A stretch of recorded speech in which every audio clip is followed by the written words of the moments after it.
we all sort of grew up with the mythic version, and the real story is so much more interesting.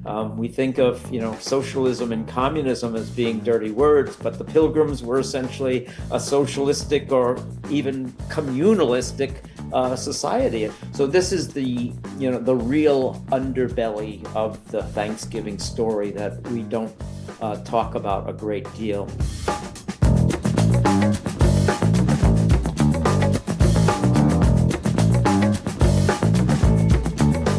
Welcome on into another edition of Tying Together with Tim Boyum. I am Tim Boyum here with John McHugh. The day that this is dropping is the day before Thanksgiving.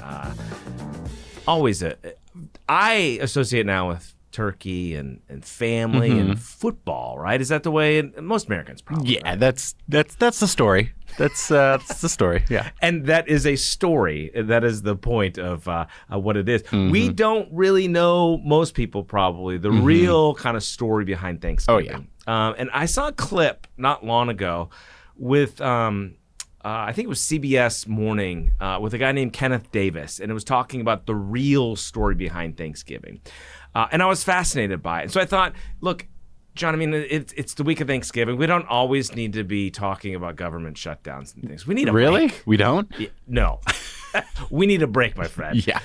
So I wanted to bring Kenneth on to talk about it. He is an author. He has don'tknowmuch.com is the address, but he has lectured at the Smithsonian. He's been a contributor to the New York Times, Newsday, and many others. He wrote the first Don't Know Much About History back in 1990. He had 35 weeks on the New York Times bestseller list. And he has a whole series of these books. And really what he does is he tries to break through the myths and set the record straight about history, and also do it in a fun way. And one of those stories, John, is Thanksgiving. And we just finished up the conversation with. It's fascinating. Yeah, that's exactly the word that I was going to use. It's and he's so in depth about it. And sometimes these real histories can be kind of dry and very textbookish. That is very much not the case here. Really, just a fascinating conversation. I'm back here for a little peek behind the curtain. I'm switching the cameras back here, and I caught myself just kind of listening to him and just not really paying attention to switching the cameras because it was a fascinating conversation. I mean, down to the wide variety of foods that they have. But obviously the story behind the relationship is the most important between the Pilgrims and the Native Americans. But even who the Pilgrims are, it was just fascinating. By the way, another connection, a great, important connection to Abraham Lincoln in this country that most people don't think about. So check out all of Kenneth Davis' work. In the meantime, here he is, our conversation.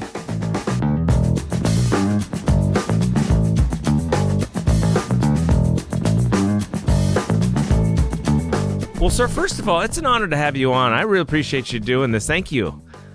It is my great pleasure. One of the great joys of my long career talking about history is to come on and talk to people about the extraordinary history of our holidays and our traditions, because we all sort of grew up with the mythic version, and the real story is so much more interesting. And that's what I've always tried to do in my work, the Don't Know Much About series and other books. Get at the real story behind history. It's not just dates and battles and speeches. And it doesn't have to be perfect, like we always try to make out holidays to be, right? No, it's far. This one in particular is far from perfect. There's a lot of tragedy behind the first Thanksgiving, even though we are celebrating as a great moment on the American national calendar. It's one certainly that I think all Americans, in spite of their political differences or whatever else they think, for the most part, all Americans can enjoy. It's also, to me, essentially an immigrant holiday. It's really about people coming to America and struggling and surviving, and then celebrating that survival and bringing their traditions with them. And that's part of the, sort of broad story of America. And I think it gets all wrapped up in what happens on Thanksgiving, even though there are, as we pointed out, some not so happy parts to the story. So before we get to the story itself, let's talk about the Pilgrims. People have the image of the outfits, and a lot of us made silhouettes of those images when we were in school as kids right before Thanksgiving. So who were the Pilgrims? I feel like a lot of people don't even truly understand that. It's very understandable because we say that word, we throw it around, but it's complicated. The Pilgrims, in essence, we'd have to back up here a little bit and go back into English history and understand that King Henry VIII, because he wanted to move on from his first wife, Catherine of Aragon, and marry Anne Boleyn, broke with the Church of Rome. Broke with the Vatican and created the Church of England. This was part of the Protestant Reformation, of course, a much wider movement, but King Henry VIII's actions certainly accelerated that process. So England went from being a Catholic country, which it had been, to becoming a Protestant country.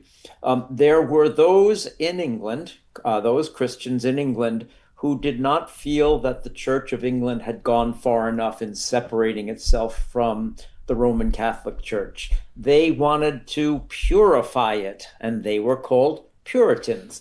There were another group of people who thought that the Church of England was so far from the ideal church that they didn't want to just purify it. They wanted to separate from it, and they were called separatists. Eventually, they were either chose to leave or were actually thrown out of the country and lived for 10 years in the Netherlands, in Holland. And these are the people, the Leiden separatists, who eventually decided that their children, they were there for 10 years, their children were growing up, not understanding, not knowing English, and they wanted a chance to have an English life, but they couldn't have it in England. So they made this contract to go to the new colony that was going to be established in North America. And they sailed. There were supposed to be two ships, but one was leaky and stayed at home. 102 passengers get on the Mayflower. These are the people who come to America and are eventually called the Mayflower Pilgrims. Now, that word was not used about them at the time. It was applied to them much later by Governor William Bradford, who wrote the first history of the Plymouth colony. So in December 1620, the Mayflower arrives with 102 passengers, about a crew of about 30, and it's been a long and rather dreadful voyage. It's a small ship, only about 90 feet long.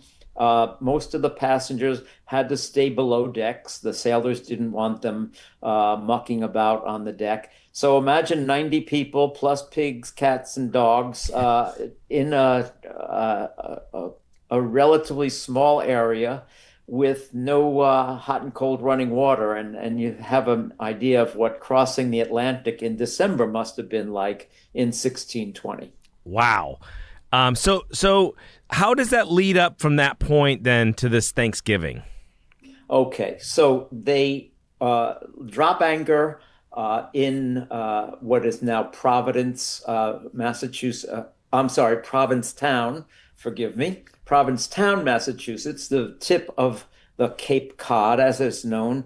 They wander around Cape Cod for a while, looking for a suitable place to settle. Don't find one, although they do find some corn hidden by local natives and help themselves to it. I don't know if they leave a promissory note or not. That's a little bit up to question. They decide that Cape Cod isn't the perfect place to settle, and they sail on and reach what we think of as Plymouth Harbor. They find a native village that is deserted. It is deserted. They find bleached bones. It's deserted because all the people in that village died, most likely from some epidemic disease, most likely an epidemic disease introduced by Europeans, including English sailors who had been up and down this coast for many years. This is kind of the mythology that we have, that the Pilgrims were coming to this place that no English people had been before. Certainly English and other sailors, traders, fishermen certainly These were the waters that were teeming with codfish, one of the most important. We don't think of codfish as being a big mover in history, but often, things like cod and spices are the things that really move history, and certainly was in this case. So Englishmen had been along this area. John Smith, famed from Virginia, the Virginia colony had already been established, had sailed up in this area and actually called it New England. And so this was not completely virgin territory. The Mayflower drops anchor in the harbor. The men come ashore and decide to build the first house that they will construct. And it's really a communal house. The women stay on board. The Mayflower is not going to risk a return to England in December, stormy. By the way, coming to Massachusetts in December of 1620 was a really bad idea for starting a new colony. If you don't know New England weather, it can be fierce. It's cold, it's snowy, and post-growing season. Pardon? Post-growing season too for food. It's absolutely post-growing season. It was a really terrible time to come and think about starting a colony, a new colony. So I should also mention here one important point about these so-called pilgrims is about only half of the people who sailed on the Mayflower were actually people coming in search of their own religious freedom, which is what pilgrims actually were. They were coming to establish a colony where they could worship as they chose. The other half of the passengers, about 50 of the 102, were called strangers. Some of them were indentured servants. One of them was a kind of mercenary who had been hired to accompany the voyage as a sort of in charge of the defense of the colony. His name is Miles Standish. And so this is a very different picture from the one we have of, these people in black cloaks and hats. That comes much later and much more associated with truly the Puritans, who, as I said, were people who wanted to purify the Church of England. So the men come ashore. They start to build a communal house. This is very much a communal effort at the beginning. We think of socialism and communism as being dirty words, but the Pilgrims were essentially a socialistic or even communalistic society at first. And that's how they had to survive. The women remained on board. By the way, there was one child born during the voyage, and a second child. The child born during the voyage was Oceanus, and the second child born after they arrived in the New World was named Peregrine, which is a word for traveler, like the peregrine bird. So this is a very, very different picture than the one we sometimes have. That first year and those first few months were dreadful. About half of the 100 passengers died in the first year, either starvation, malnutrition, exposure, extremely difficult times. They do eventually begin to plant and are aided in that without any question by the local native people, especially a man who's come down to us as Squanto, probably not his full real name, who walks into the camp one day in March and speaks perfect English to these people. They must have been astonished. Here comes this half-naked man into their camp, and he speaks English to them. Where did Squanto learn English? Well, as I said, these people had the English and other Europeans had been up and down the coast of New England for a long time. One of those English sailors was a sea captain who then took the person we know as Squanto as a slave, took him away from his village, carried him to Spain, where he was sold into slavery.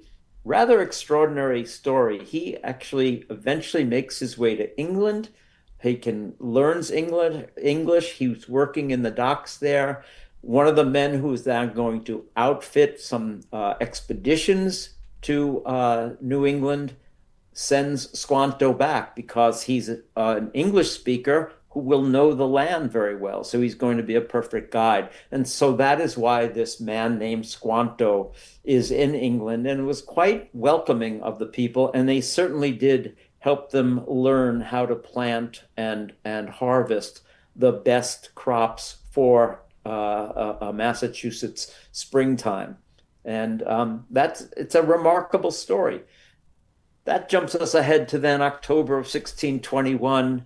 The harvest is in. The 50 or so survivors of the first year are there, and they're mostly grateful just to be alive.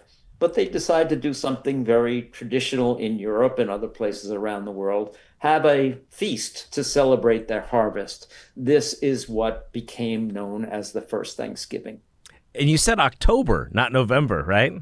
That's correct. We don't know the exact date, but Governor Bradford's account of the history of the Plymouth plantation mentions that it's October.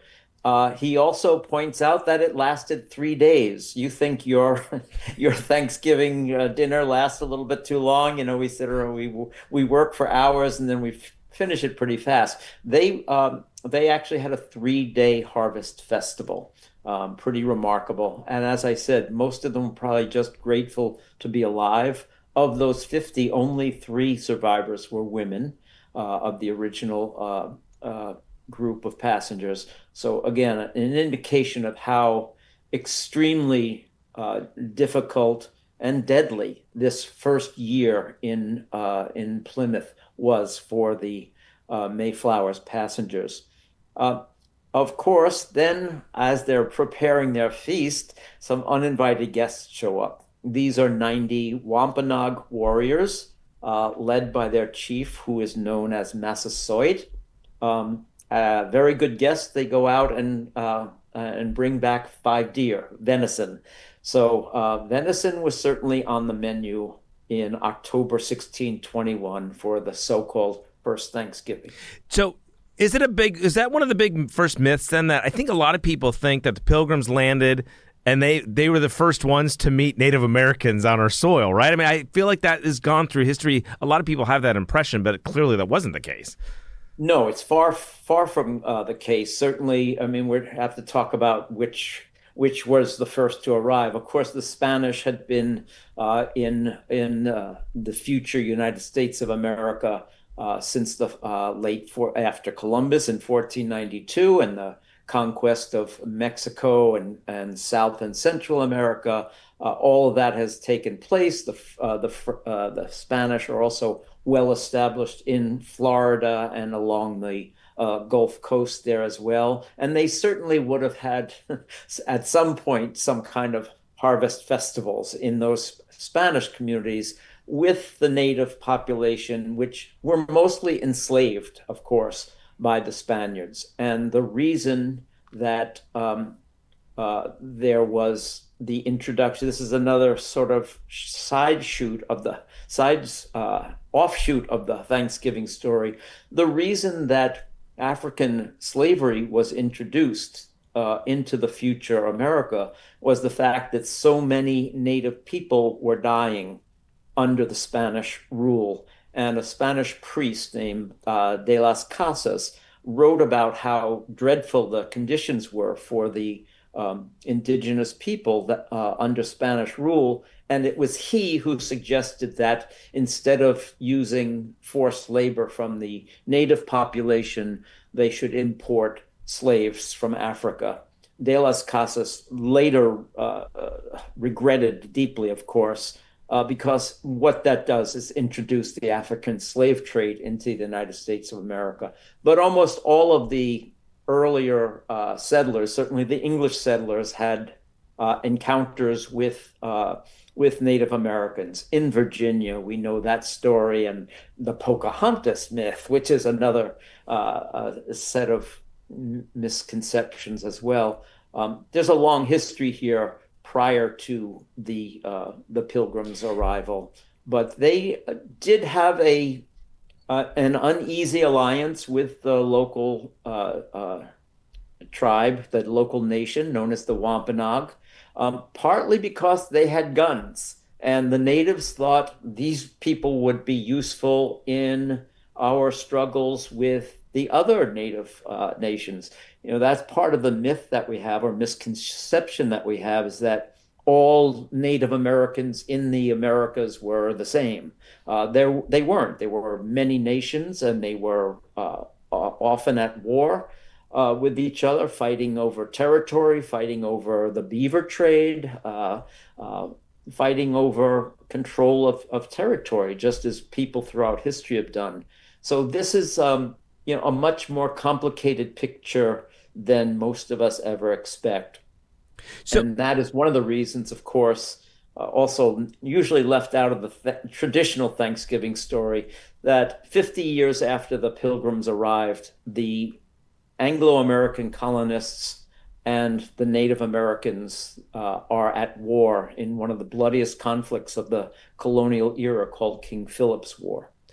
and so the Pilgrims would have had interactions with these Native Americans that whole first year before this first Thanksgiving, right? And so were the Native Americans coming as sort of a gesture, and that's why they went and brought the venison for them, or what do we know about that? Well, it's partly what I was just starting to explain. There was an alliance because they were in a mutual defense pact of sort, that the English with their guns and their weapons were useful allies against neighboring tribes, and this was a very, very uneasy alliance for sure. In fact, Squanto is eventually killed, and we're not even sure of the circumstances under which he's killed, but there's a suggestion that Massasoit, the chief who brings those warriors to the first Thanksgiving, may have done away with Squanto because he was seen as a rival who had to be eliminated. This is a piece of the story that no one knows for sure. There's no documentation. There's no court records of any kind to suggest what actually happens to Squanto, except that he does disappear from the pages of history rather mysteriously, but also violently. All right, so you mentioned the venison, obviously. We think turkey, mashed potatoes, sweet potatoes, maybe with marshmallows on top, pumpkin pie, gravy.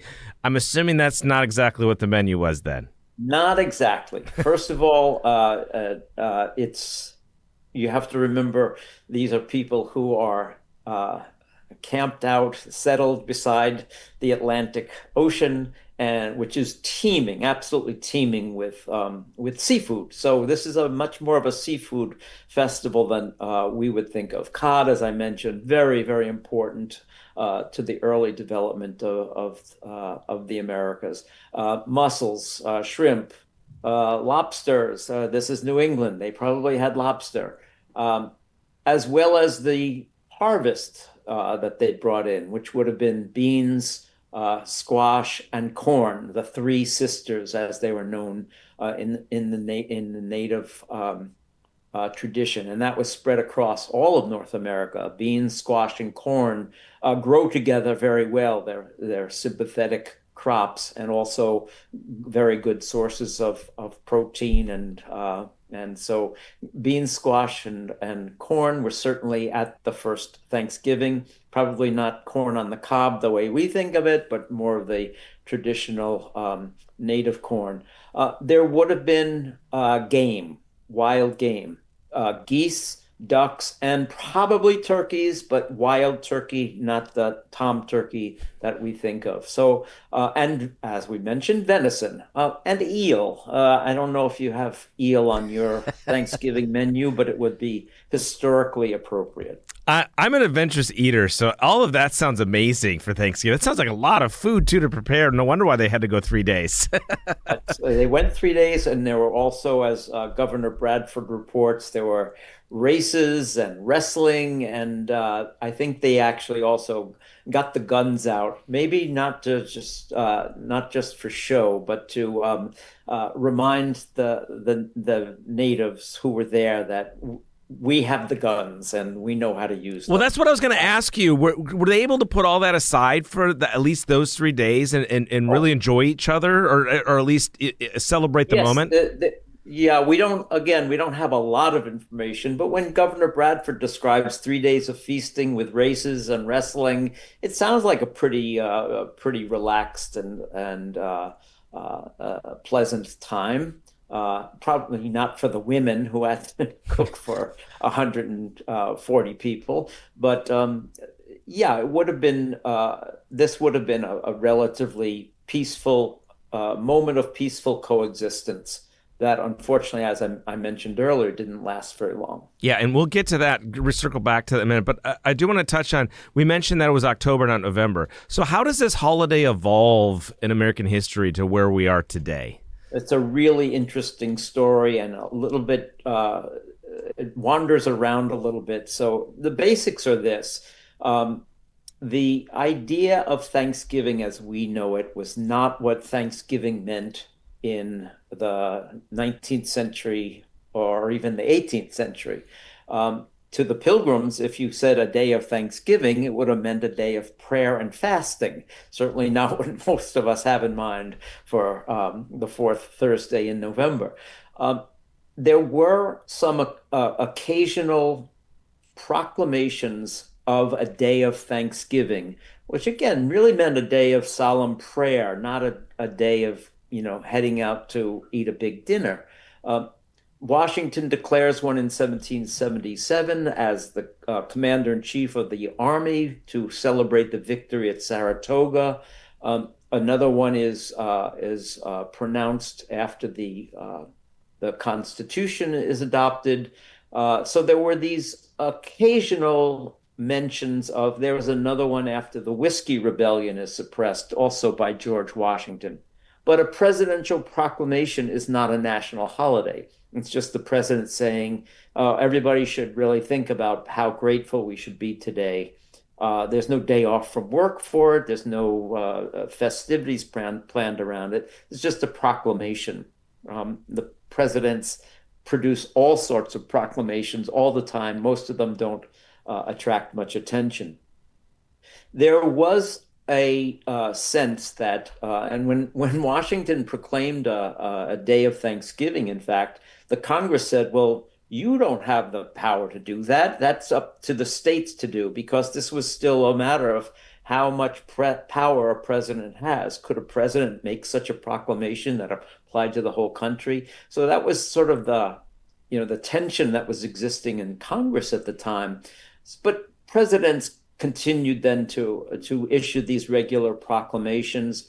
But governors of the different states were also creating Thanksgiving days, Thanksgiving proclamations, which really came out of New England, where there was a tradition of something called Founder's Day, which is much more closely related to what we think of as a Thanksgiving story. Founder's Day was really a day meant to celebrate this idea of the foundation story, the foundation narrative, the foundation legend, if you will, of the Pilgrims arriving in New England and beginning what eventually grew into an incredibly important part of the country, dominated for many years by the Puritans who followed the Pilgrims a few years later by the tens of thousands. So many people thought, well, we should really have a real day of Thanksgiving that the whole nation believes in. And there was one woman in particular who pressed this idea. Her name was Sarah Josepha Hale, and she was the editor of, surprising perhaps to think of a prominent women's magazine, a periodical called Lady Godey's Book. It was the Good Housekeeping of its day. You could say that she was the Martha Stewart of her day. But she really, for 30 years in her editorials in this magazine, called for this National Day of Thanksgiving. I guess maybe the pressure finally worked, but in 1863, Abraham Lincoln agrees to issue a presidential proclamation calling for a day of Thanksgiving to be held on the fourth Thursday in November. He specifies the date. His proclamation, when you go back and read it, has nothing to do with the Pilgrims. It has nothing to do with eating. Remember, he actually issues it in October of 1863. He has just been through a hellish period. The victory at Gettysburg was a few months before, but the war is still raging. He'd lost his own son. He was still in mourning as a father who'd lost a child. But he decides to issue this proclamation. And it really, again, doesn't call for anything about, doesn't say anything about Pilgrims, Mayflower, any of that. It's really a day to reflect even in the midst of this terrible war, the many blessings that America has. It's a fascinating document to go back and look at. But again, no connection to the Pilgrims' Thanksgiving. In 1864, Lincoln again issues the proclamation calling for another day of Thanksgiving. And that's why we really say that Lincoln's 1863 proclamation makes this the first official Thanksgiving.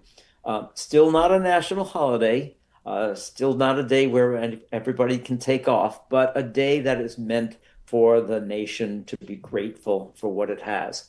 In 1864, the war is still raging. General Grant is down in Virginia with a huge army besieging Petersburg, hoping to bring the war to an end by capturing Richmond, Virginia.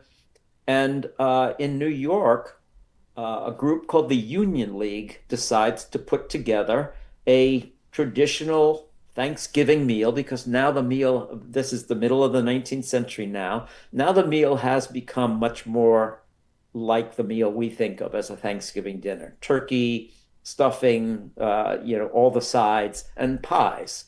And they put these on 4 ships and sail them down to Virginia. And so in 1864, in the height of the Civil War, the first Thanksgiving in the way we think of it is celebrated by troops in Virginia. So it's a rather extraordinary moment in Civil War history, in American history. And that's how the date really becomes fixed there. And that's how the celebration becomes fixed there. Every president after Lincoln issues the same proclamation until Franklin Roosevelt tries to change the date. And there's another story. Well, unfortunately, I got a few minutes left, so we need to circle back. By the way, another Lincoln story. Like, Lincoln's so connected, and it's something that people don't really know about him, and they don't think about on Thanksgiving. So that's fascinating. So we have this warm, fuzzy feeling about Thanksgiving. The next day starts the Christmas season or Hanukkah. All that. But the real story, the ending is, and after that is not as pleasant as we'd probably like to think. No, as I mentioned earlier, or started to allude to, the good relations between the natives and the settlers quickly started to fall apart, especially when the massive waves of immigration come. Tens of thousands of Puritans start to arrive in New England as part of what's called the Great Migration. They were then taking land, cheating the natives out of land, also trying to convert them to Christianity, which led to some ill feelings as well.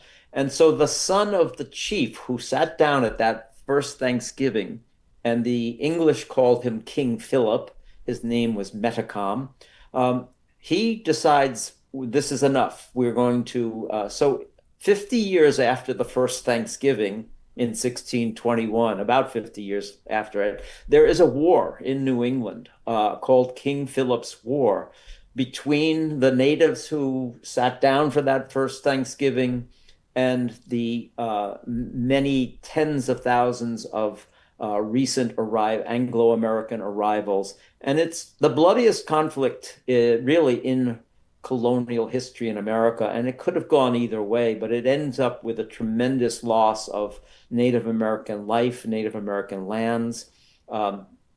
Massasoit, Metacom, or King Philip, is actually captured eventually, and he's beheaded, and his head is put on a pike. Not what we think of as Thanksgiving material. His wife and child are sold into slavery in the West Indies. So this is the real underbelly of the Thanksgiving story that we don't talk about a great deal, and why it's important to get the full story and not just the happy talk version, the kind of nice Christmas pageant, Thanksgiving pageant we like to put on in school.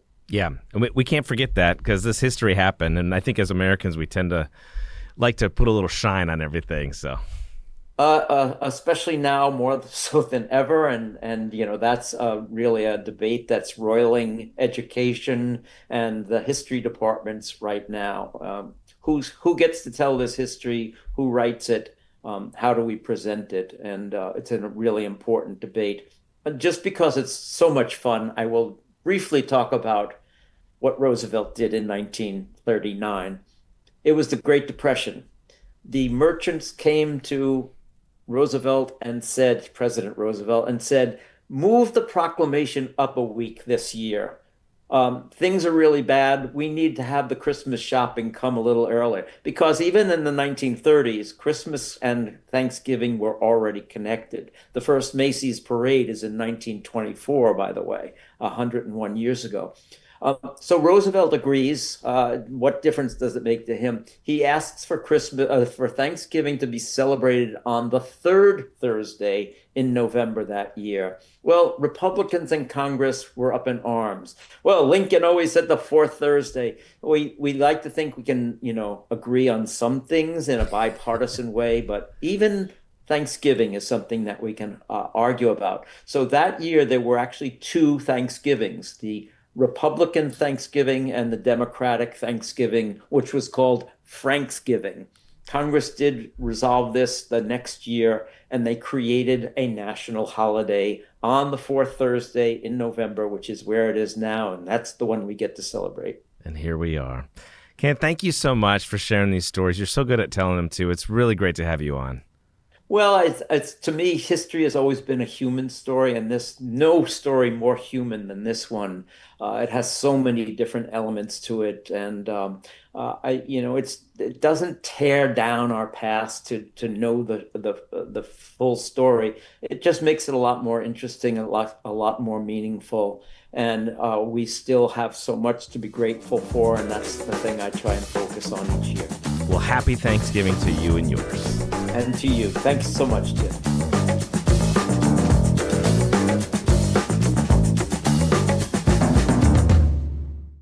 If you want to keep up with what's happening in North Carolina politics and hear more conversations with people shaping our state and beyond, check out the Tying It Together YouTube channel in the description.